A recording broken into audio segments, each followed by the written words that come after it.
بسم الله الرحمن الرحيم الحمد لله والصلاة والسلام على رسول الله كأحباش سووش وساندنياو موليدن بتملكة ميلال حديث هذا لما نقرأه العلماء كان نقارنه مولد سمتو بجورو مولد سمتو يقرر አይወደኝም ብለዋል ነብያችን ተጠርቶ ደግሞ የቀረ ይጠላኛል አሉ እዚች ያጠረች ንግግር ውስጥ ጥመቶችን አለማወቅን የንግግር መፋረስን እናገኛለን። በመጀመሪያ ደረጃ ምን አለ? ሐዲስ አይደለም አለ፣ የዑለማዎች ንግግር ነው ብለዋል።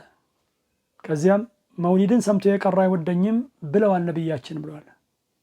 ሐዲስ ብሎ ማለት በነገራችን ላይ ما أضيف إلى النبي صلى الله عليه وسلم من قول وعمل وتقرير. النبي صلى الله عليه وسلم هنا قال بل من بلوال من كذب علي متعمدا فليتبوأ مقعده من النار بلوال بني لا هون بلو واشسو مكة مچاون سات لا يازغاج بلوال ዋጋውን ያገኛል። እነዚህ ሰዎች ሆን ብለው በነብዩ ሰለላሁ ዐለይሂ ወሰለም ላይ እየዋሹ ነው። ይሄ የተለመደ ነገር ነው ለነሱ። እነሱን እስከደገፈ ድረስ ምንንም ነገር ሊናገሩ ይችላሉ። በነብዩ ዐለይሂ ሰላቱ ወሰለም ላይ አብዝተው ሊዋሹ ይችላሉ። ጉዳያቸው አይደለም። ሷሂህ የሆነ ሐዲስ ይቀርብላቸዋል፣ ከአቅላችን ጋር አልገጠመም ብለው ይመልሳሉ። እንዲህ አይነቱ ቦታ ላይ ደግሞ እንደገና በነብዩ ዐለይሂ ሰላቱ ወሰለም ላይ ይዋሻሉ። መንገዳቸው ይህንን ይመስላል። አዳራሽ በሆነ መልኩ በርካቶቻቸው የሚሄዱበት መንገድ ነው። ይህ ነገር መሰረት ቢኖረው ኖሮ የመጀመሪያ ሰሪዎቹ የነብዩ ሰለላሁ ዐለይሂ ወሰለም ባልደረቦች ሆኑ ነበር።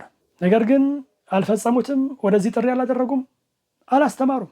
እኒህ ሰዎች እንደሚሉት ደግሞ ይህንን ነገር ያልፈጸመ አካል የሚወቀስ ቢሆን ኖሮ የመጀመሪያዎቹ ተወቃሾች የነብዩ ዐለይሂ ሰላም ባልደረቦች ሆኑ ነበር። እኛ እንዲህ አይነቱን ነገር አንጣድም፣ ቢጠሩን ለጥሪያቸው መልስን አንሰጥም። ምክንያቱም ነብዩ ሰለላሁ ዐለይሂ ወሰለም ሐዲታቸው ላይ من أحدث في أمرنا هذا ما ليس منه فهو رد ብለዋል። በዚህ በጉዳያችን በነገራችን በእስላም ላይ አዲስ ነገር ነው ያመጣ እሱ ተመላሽ ነው ብለዋል። አላህ ሱብሓነሁ ወተዓላ የተከበረው ቁርአን ላይ أم لهم شركاء شرعوا لهم من الدين ما لم يأذن به الله ብለዋል።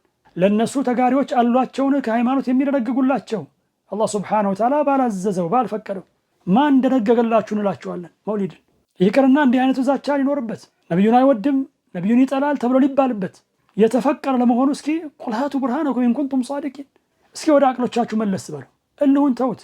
ወላሂ በተለይ በመታለል እዚህ ውስጥ የገባችሁ ሰዎች ቆም ብላችሁ አስቡ።